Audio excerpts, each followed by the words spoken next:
Rita Yates, and my title is a lifestyle expert, but actually that just means I teach in many different areas. And one of the areas of concentration that I focus on is local Black history. Today we have gathered on one accord to continue the conversation of gentrification and to address ways for us to constantly evolve in a community that we built. Did you hear me? We built the foundation of these streets, these sidewalks and street signs. We will not allow for gentrification to steal our story. Did you hear me? We will not allow. Who's with me? We will not allow for gentrification to steal our story. Just so you're aware of who I am, I grew up at 1261 East Long Street. I could throw a rock to my home from where I stand at right now. To remember Mr. Cody, who lived next door to me and sat and read his newspaper on his porch. To recall Monty Milner, who owned the carryout right here that now is owned by someone else. To learn that the fire station used to be Isabel Ridgeway. That's all history in our story. I will not allow it to be retold any differently. These are the stories gentrification has no memory of. That's exactly what this mural is doing, changing the story and creating a new American lie. Another one to add to the list, I might add. Hey, they've been trained to take over. Do you hear me? They've been trained to take over. Today, Mr. Brown and I have discussed what topics are important for us to teach regarding the mural. What we determined is knowing and understanding our history is a value we can't afford to miss. It's the main reason why our communities are not preserved in our stories to this very day. Before I introduce Mr. Brown, please note all these conversations that are going to be recorded and posted to our group on Facebook, Columbus Black History. Please follow us on that page for any updates regarding these monthly conversations.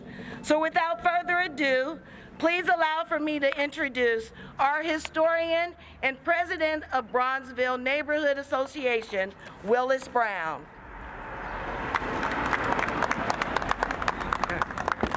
All right. Good morning, good day, good afternoon. Let me get situated here. This makes it a little bit easier. And I just want to welcome everyone here for taking their time out today to come and hear the second of our series of educating people on the history and the assets, the liabilities, the good things of Bronzeville, and also how this affects not only the neighborhood, but people that come here or those who are here. Today's topic is the economics of Bronzeville, past, present, and the future. And before we get into the topic, I want to also thank God and Mother Nature for giving us this beautiful day. Yes. And we really appreciate that. And also for all y'all who are attending and will continue to attend. And we are not concerned with numbers because people will spread the good word. When one or more gathered, two or more gathered, that's good enough for us because we've been around for a long time doing things. I want to thank Mrs. Rita Yates for working in collaboration with myself, the Bronzeville Neighborhood Association, and the community to use her skills and her abilities to use the new technology to get this and reach other people. So we really want to thank her for that. And foremost, I have to thank Mr. Calvin Hurston because he is the constant wind in my sails and does everything. And you can see my ladder here is his donation and retrofitting it to suit me.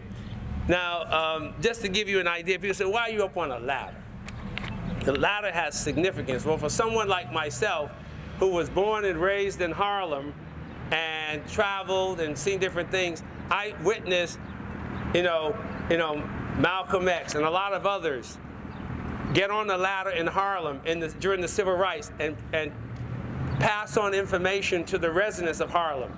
So it's significant, and that's in that perspective. Second, it allows us to be symbolic to rising above the turmoil and being able to see beyond that of the onslaught of the negativity, the exploitations, all the mess that you see. It's hard to see it when you're at ground level.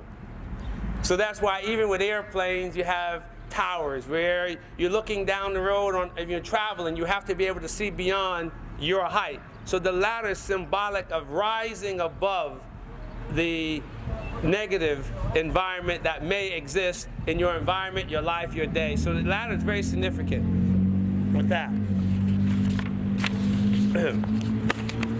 We talk about the history of Bronzeville and the economics. You know, we have a lot of culture here in this 1 square mile. And let me just reiterate the boundaries.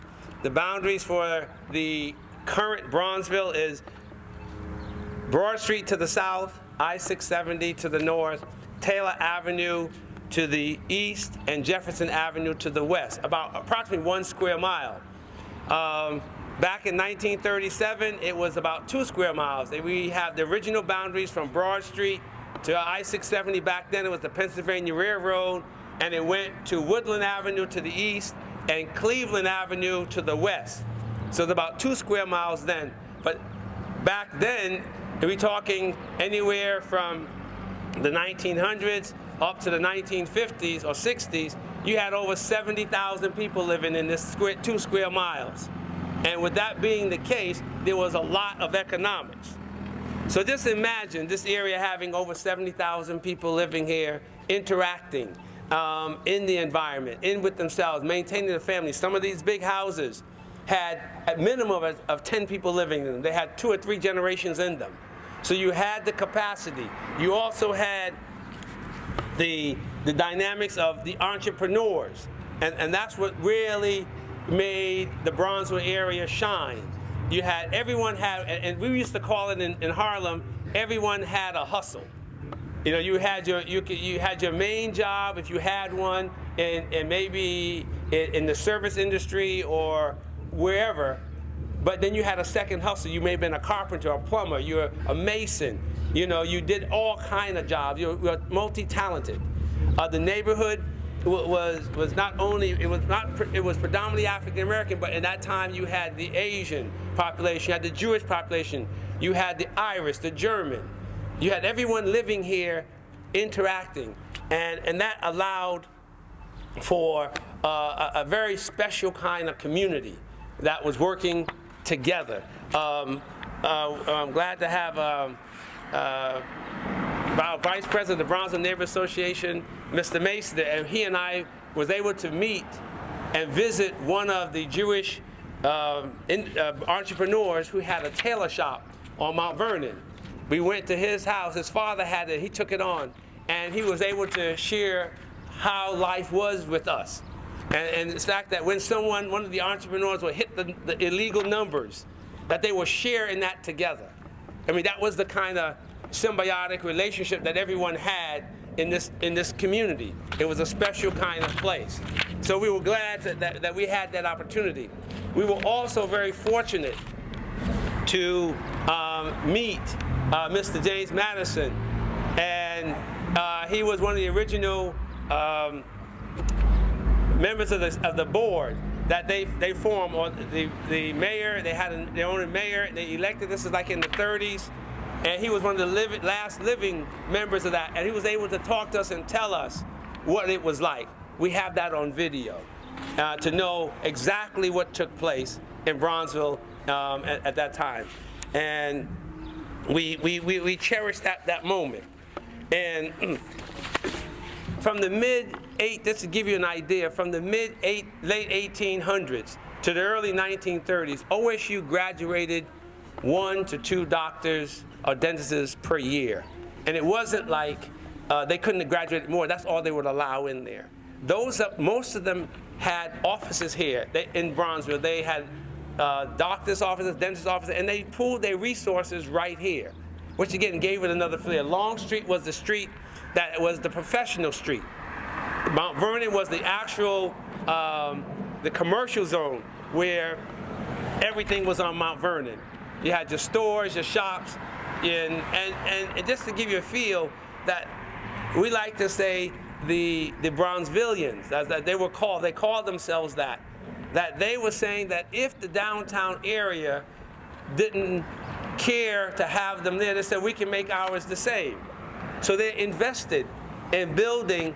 We had 5 theaters in this area. In order to have 5 theaters functioning in the community, you have to have disposable income. So therefore, the income came from a lot of different things. And just to name the 5 of them, you know, we had one of the oldest that was built and designed by African was the Dunbar. It was on Mount Vernon in Champion. We also had the Empress, which was on Long Street between Garfield and Hamilton. We still have the Pythian, which is, you know, between Monroe and Garfield on Mount Vernon. We still have the Lincoln, which is again right there on Long Street between Garfield and Hamilton. And then there was the Cameo on Mount Vernon, which was not owned by African Americans or built by African Americans, but the other, to have a community that can support and build 4 theaters and man them, was dynamic. Now, I'm from Harlem, and again, you know, as I am from Harlem, we were the mecca at that time of the 60s of African American black consciousness. And it was nothing to see all the movie stars and everyone in Harlem at that time. But one thing I can say different here than in Harlem, if the African Americans in Harlem were to say that we were going to build a building from the ground up or build a bank, they would have crucified them with their eyes open. The buildings that we had in Harlem, we inherited. In Columbus, the African Americans built them from the ground up. And that's the American way. That was the attitude that the people here had. They had a weekly in the black newspapers, a column called the Bronzemen. And then they called themselves the Bronzevillians. And it shows that working together was very powerful for the economics of the community. And it was able to support 70,000 people moving and to show the physical structure of that. Some of the houses on Long Street, you will see added fronts to them. They added shops because it was so crowded, so they can have their business right where they live. They live here, work here, eat here, all of that. So again, when we talk about economics, this area here was the mecca. I mean, it was dynamite.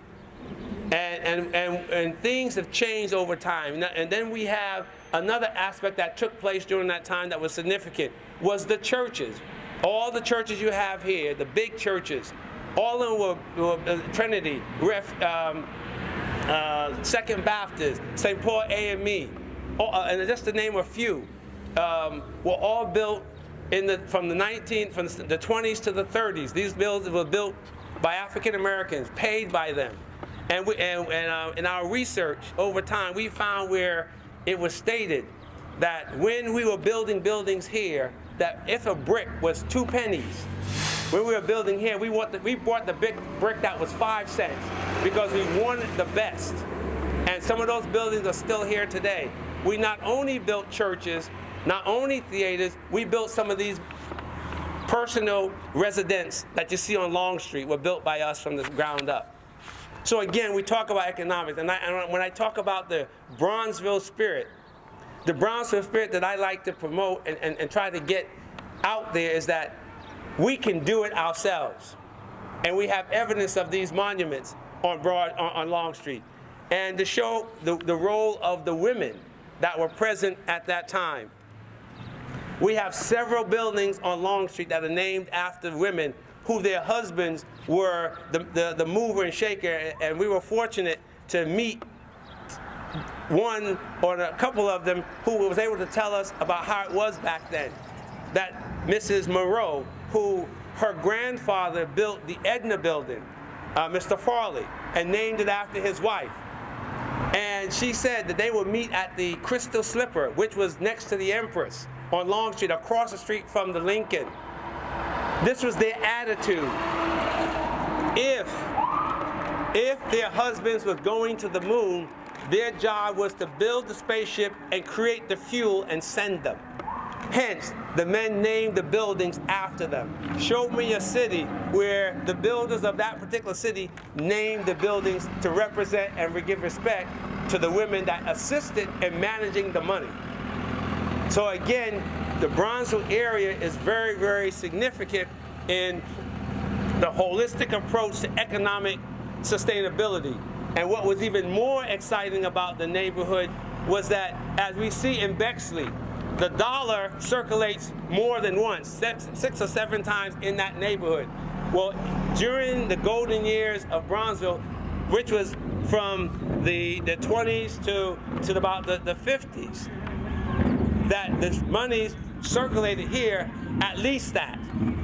Because if you out there with a hustle, you had a grocery store, that money was used to facilitate the person or the young guy who was delivering the groceries or doing some other thing. So the money was circulating to keep the economics moving in the area. So you can imagine being here back then and everything was rolling. But let me bring it to this other point of what happened. Now it sounds like, you know, all this was a great community, all this happened. So what happened that is not that way today? There were three things that were very instrumental in the demise of this community. And I like to put it in the sense of where you have a battleship. And when you have a battleship, and back in the day, the battleship was the command of the fleet. And everything was around to protect that battleship. Well, today it's the aircraft carrier because of the planes and so forth. But let's put it in the context of the battleship. And I put it so that it makes sense. Bronzeville was the battleship in the Columbus fleet of communities. Now, each neighborhood had their own battleship, but we had the USS Bronzeville doing their thing. Then all of a sudden, May 17, 1954 came to pass. Bronzeville had a change when that date came. It was Brown versus the Board of Education. People say, well, how significant is that? Well, it allowed African Americans now desegregation to take our resources outside of the community. Because now I can go shop over there. I can now move over there. So now that economics was no longer going to that local shop who hired your grandson to sweep or deliver or pack the shelves. So we talk about desegregation, but in most African American communities, the economics we lost. Even in our education, we lost out. So it was the approach was wonderful, but there were some issues that came back to haunt us. So I call that the torpedo on the port side, which is the left side of the ship. But they were able, because remember, 70,000 people, they were able to use the airtight doors to shut that water from coming in. So the neighborhood was still continuing. A few years down the road, what happened was the 1956 wonderful Highways Act that Eisenhower signed. Well, what that did was to create highways that went through predominantly African-American neighborhoods throughout the country. With that happened, we all know, we can see 70 to the south of us and 71. That's actually physically cut the neighborhood in half and moved several people out of their houses and so forth. So that was the torpedo on the starboard side, again, to the right. But the ship is still moving. Engine's still going. It's still moving forward. But this is what stopped the ship. It didn't sink it, because if it sunk it, we wouldn't be here today. It was the torpedo that hit the propellers that blew up the engine room, and it just sat. And that was urban renewal. Urban renewal started in the 1950s and ended in 1966. And the early 1960s is where it was happening here, where the effect was taking place. And to one resident of this neighborhood, who lived there, his statement was, when that hit Columbus, they were playing in the shadows of the bulldozers. Imagine that you didn't have to play in the shadows of the bulldozers. To give you an impact of what that was, Lowendick, who's still here today, leveled north of Mount Vernon. Over 115 acres was leveled. He made over $15 million leveling houses. Over 2,000 houses were eliminated. Home and people were moved out of this neighborhood. Over 2,000 people had to move out. We had, the devastation was dramatic. People just gave up their house. They were robbed. They came in and sold their houses for pennies on the dollar. People made money. And as Lowendick, he wasn't a culprit, he was just doing a job. But it shows you, when you look at Mount Vernon, when you can stand on the south side of Mount Vernon, when they finished with the urban renewal process in 1963, 64 here in Columbus, you can stand on the south side of Mount Vernon and look and see Milo Grogan. There was nothing there. Now imagine all those shops that I just mentioned that existed on Mount Vernon. All that activity was gone, leveled. And here, to further depress the neighborhood, they allowed it to remain vacant for 10 years. So those people just moved, went to Southfield, went to Linden, they went to South Linden, they went to other places. And again, the Bronzeville battleship just stayed in motion, just drifting. And when that happened, you had those who had the ability to move out, left. And this is our folks doing that. Those who didn't have the means or wanted to stay, stayed. As a result of that, we had a lot of vacancies. We had a lot of open space that allowed drugs, negative activity, crime, everything took place. And changed the dynamics of the Bronzeville community, or the battleship, as they say. So with those 3 points, you can see what it took place. So from that point on, as it went forward from that point, people started to get things together. We had an onslaught of people moving in, or people that were here decided that we're going to fix up the neighborhood. We had an opportunity when you had model cities that came in and started a project, job training. You had all this happening from the 60s up into present day. Well, it went from a place that had people just running out because they said we didn't want to be here. This was the ghetto. Well, it was in the minds of others, but it always had the jewels, because if it wasn't there then, it wouldn't be here today. So that's why we have to really put our effort into going forward. And just to give you an idea of what took place in that time, we had the onset, not only just urban renewal, we also had where, as the neighborhood came to being, getting back in the same, because what made Bronzeville what it is today is this location. We have access to the highways, we have transportation every corner, is laid out for the medium to low density as far as housing, unlike the other communities. But as we move forward, the city changed. We even elected a black mayor. We had 16 years of that. And even that, we had some negative stuff with that as well. But we also had the investment of several different activities, which is the renovations of the Poindexter.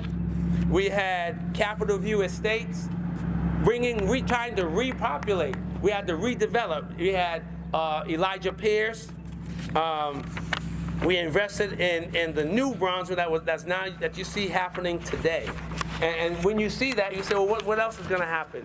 We saw the renovation of the Lincoln Theater.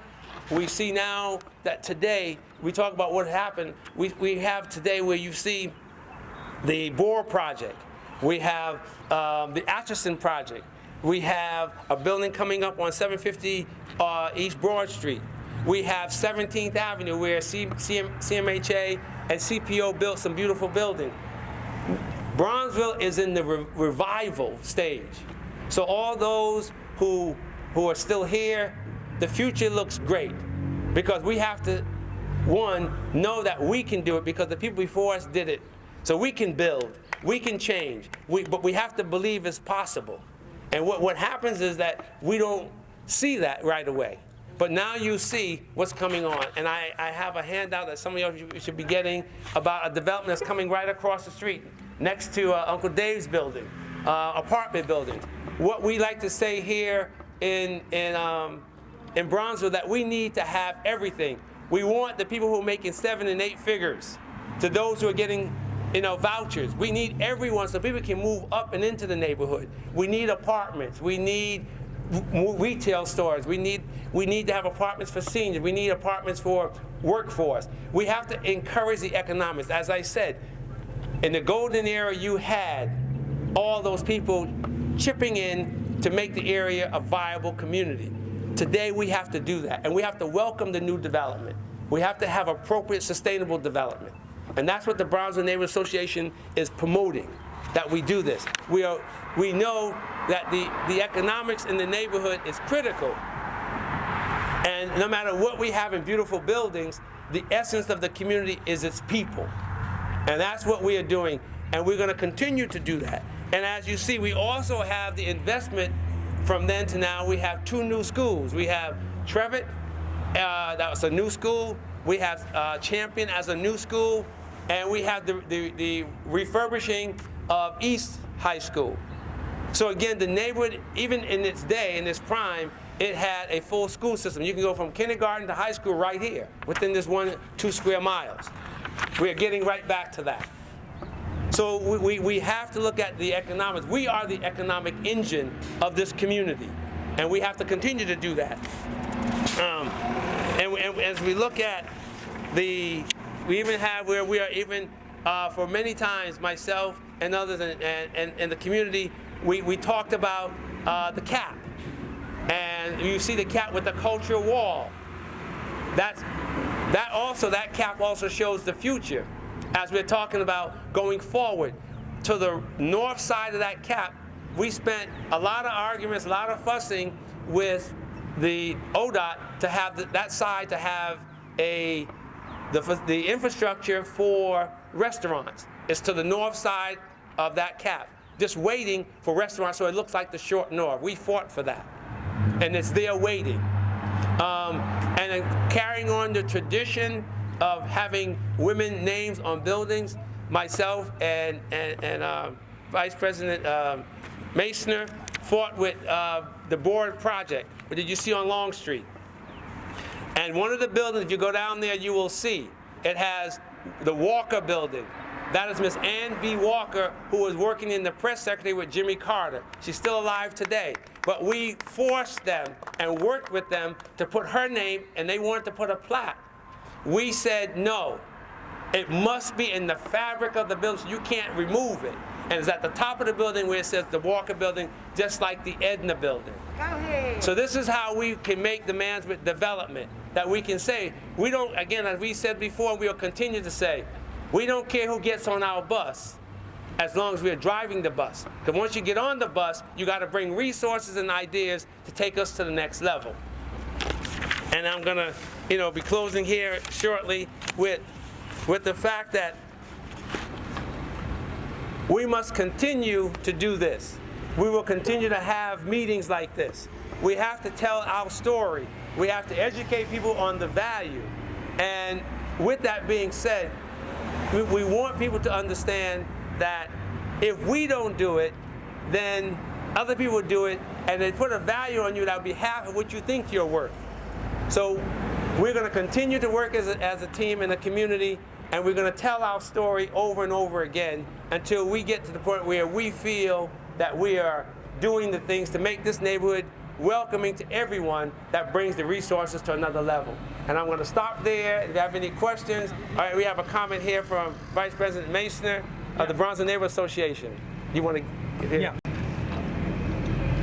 Dana Masner, the Vice President of the Bronzeville Neighborhood Association, and Willis and I have been working in development in this neighborhood for 20 plus years. And the thing that we've been saying for many years is back to the future describes this neighborhood's future.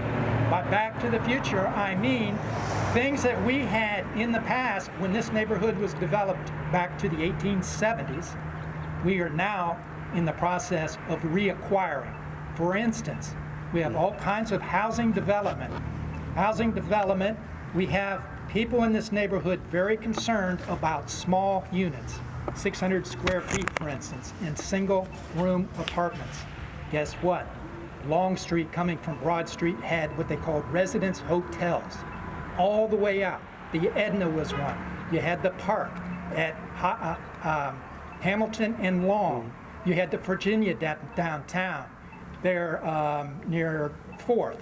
And there were many more. So who was occupying those rooms? There were many single men and maybe couples. Some lived there a week, a month, some lived their whole life there. What we want, again, is to have single room apartments, which we are getting in various projects. That is part of the housing piece we need. All that was wiped out. That's part of the reason there's so much homelessness around the country. The other thing, back to the future. When this neighborhood was laid out in the 1880s, we had trolley lines, Long Street, Mount Vernon, and we had bus lines. We had bus stops on every corner. Boom, boom, boom. So anybody could get on the bus and go several blocks, or they could go downtown. We had that. We had all that infrastructure with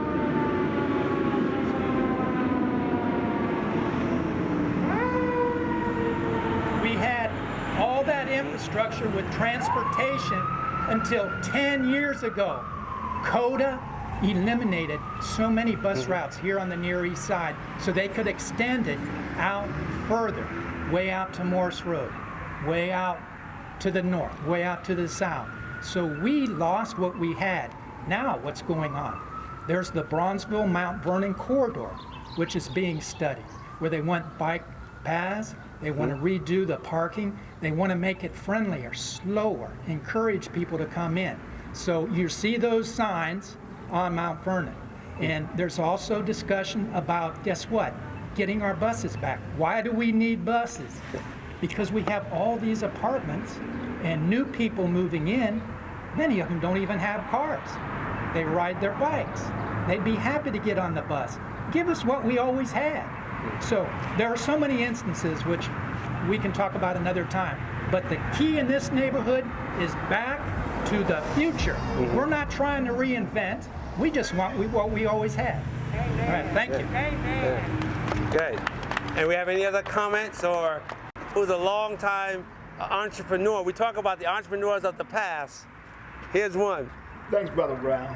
Yes. One thing about, I tell Brother Brown all the time, I said, Brother Brown, you were sent to us. I said, he came in from New York City to try to save our neighborhood, and we've been here all this time. You know, it's really something. But a lot of things that he spoke on, you know, I lived through that because I'm an original, okay? I was born at 944 and a half Northern Avenue, 1943. So I remember it all, okay? When it was vibrant, you know, this was our neighborhood, and we accepted that. Yeah. You couldn't go anywhere else, so you made it work for it, okay? So when I look around and see certain peoples, you know, walking down Mount Vernon Avenue, I said, ooh, that's interesting. Never thought I would see that, okay?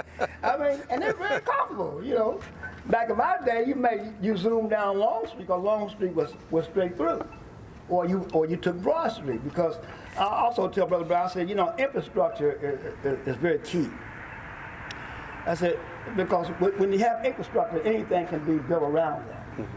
And that's why you see this transformation of my neighborhood that I grew up in and was born in. Okay, and that's why I call it mine, because I got roots here, okay?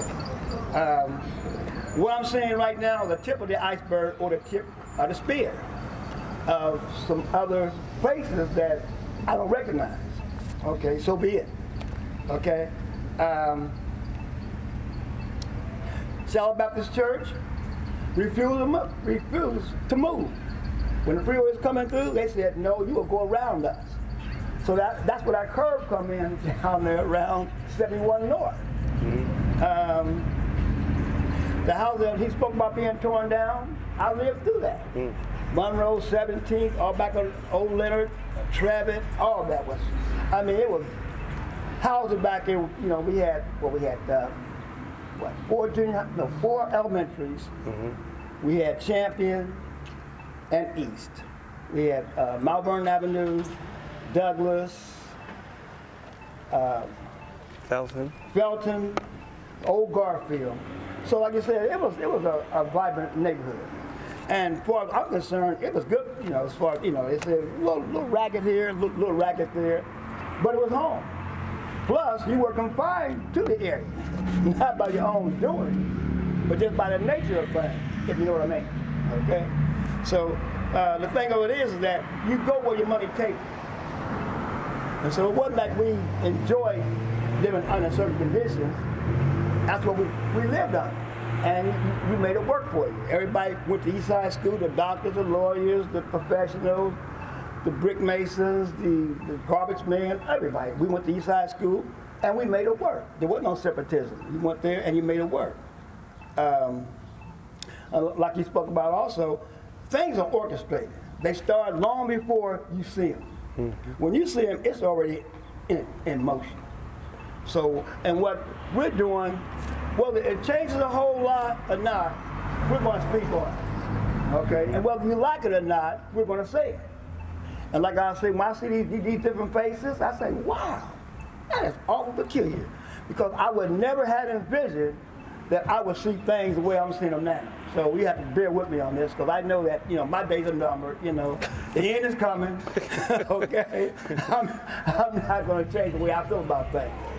But I hate to think that what Brother Brown is talking about is like whistling into the wind. I hate to think that. I say, no, we're going to come out here and we're going to show solidarity. Regardless of what anybody think about it, he made some very good points. Things are already in motion.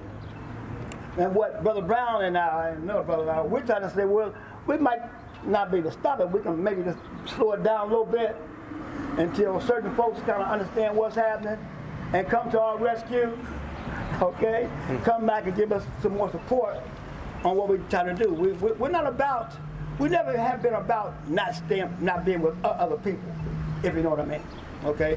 I mean, it's fine, but people had a reason about being around us, first of all, so let's get that out so everybody can understand what I'm saying. We never had a problem with anybody, okay? I lived through white flight, lived through it, the whole thing. And so when I see the movement coming back the other way, and then when people look at you like, well, how did you get here? I said, I think I've been here for 78 years, I do believe. Okay, this is my home. But there's some things that, you know, change will come. Not all change is bad change. Okay, we know things are changing. We're willing to accept that to a certain degree, but not to the point where you can literally just disregard some of our wishes. Like Brother Brown here is doing, he gave you an excellent history lesson. Very well researched, things that I didn't know about. But so I honestly, I tell him all the time, Brother Brown, I truly appreciate you. And everybody have a destiny. I guess you're coming over here in Bronzeville and getting the word out, okay? So with that, you know, I'm not going to, you know, go through a long thing, but I just want you to know how I feel about this area. I feel deeply about the Mount Vernon area because our area ran from probably Cleveland Avenue to Nelson Road, north to the St. Clair Viaduct, and south to Broad Street. That was probably 95% us, okay? So now, you know, things are changing, and I see, you know, the faces changing, and everybody is welcome because this is America, okay? You know, land of the free, home of the brave, okay? And everybody's entitled to go where they want to go to and live where they want to live. But like I said earlier, that was never our problem, okay? We would never have a problem with whatever. But when you are restricted, delegated to, you know, live under certain conditions, well, then that's when I have a little bit to say about it differently, okay? And I really don't care what anybody, well, I won't say that, but people think what they want to think. And my time on this earth has shown me that, people going to believe and think how they choose to. Okay, that's it for me, Brother Brown. I appreciate it. Well, great. Well, thank you. Thank you. Thank you. Thank you. And again, that means that because it's an outdoor discussion. So my job is to present some foundation, and we heard from others about what adds to that. But we know that we're on a mission. The first thing that we, as the Bronzeville Neighborhood Association, we are obligated to enhance the development of the community. And we're going to do that with the help of others. But we will be working with others and leading that path. And as you said, we are back to the future, and we're going to do what's right. And I just want to, again, thank everyone for coming out. And the document that you have, if you're free on the 27th of March to come out and come and see what we're going to talk about the development across the street, as was mentioned about the single apartments coming back to the neighborhood. So with that, I want to say thank you for coming, and I'll be back here again on April 18th at 2 o'clock. So we're gonna every month we're gonna try to do that. Then the June, July, August history tours. And then see, even I have to get assistance from the boss. So she reminds me that we are going to be having some history tours of the neighborhood. And we will coordinate those because, again, we have to educate people on what the assets are. That's how you create the value, you create the love, you create all of that. We have to begin to tell not only us, other people who are interested in the area and those who just want to know about it. So we're going to be announcing that, and we'll be working with that to take place. We'll let that at the next meeting. We'll give you more information about that. And the topic for next month is an exciting one.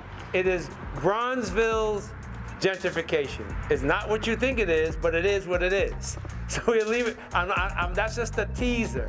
It's going to be interesting what we come up and what we present about gentrification as it relates to Bronzeville and how we have to counter that and what tools that we have in this community to counter that. But we must identify what it is and how it has affected us so then we can correct it with the things to make it better for everyone.